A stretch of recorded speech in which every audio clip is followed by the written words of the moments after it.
Hello people, నిన్న evening మేము బెంగళూరులోని ఫేమస్ టెంపుల్స్లో ఒకటైన బుల్ టెంపుల్కి వెళ్ళాం. ఇక్కడ గణపతి విగ్రహం ఏకంగా 18 అడుగుల ఎత్తు, 16 అడుగుల వెడల్పు ఉంది. ఈ విగ్రహం అంతా ఏకశిలతో నిర్మించారట. ఇంట్రెస్టింగ్లీ ఈ విగ్రహం ఇంకా పెరుగుతుంది అని ఇక్కడ లోకల్స్ నమ్ముతున్నారట. ఇక్కడ Dodda Ganapathi temple and Basavanna temple పక్క పక్కనే ఆనుకుని ఉంటాయి.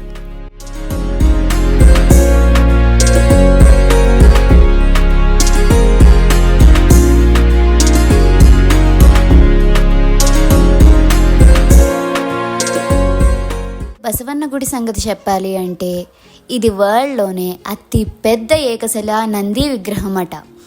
ఇంకా ఇక్కడ నంది విగ్రహం చెప్పాలి అంటే 15 అడుగుల ఎత్తు, 20 అడుగుల పొడవు ఉంది. దీన్ని 16వ శతాబ్దంలో కెంపగౌడ అనే రాజు నిర్మించారు. ఇంకో ఇంట్రెస్టింగ్ విషయం ఏంటంటే ఇక్కడ ప్రతి ఇయర్ కూడా కార్తీక మాసంలో వేరుశనగ జాతర జరుపుకుంటారు. సుమారు 400 years క్రితం ఇక్కడ రాత్రిపూట పంటలన్నింటినీ ఎవరో మేస్తూ ఉండేవారట.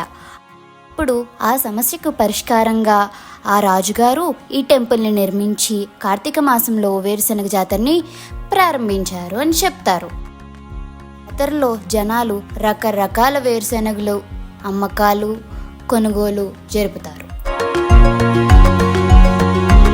అలాగే ఈ బసవ టెంపుల్కి బయట చిన్న దేవుడి విగ్రహాల దగ్గర నుంచి పెద్ద దేవుడి విగ్రహాల వరకు అన్నీ అమ్ముతున్నారు. చూడడానికి చాలా చాలా బాగుంది. ఒకవేళ మీరు కూడా బెంగళూరు వస్తే తప్పకుండా ఈ టెంపుల్ని విజిట్ చేయండి. ఇలాంటి మరెన్నో వీడియోస్ కోసం మా ఛానల్ని సబ్స్క్రైబ్ చేయండి.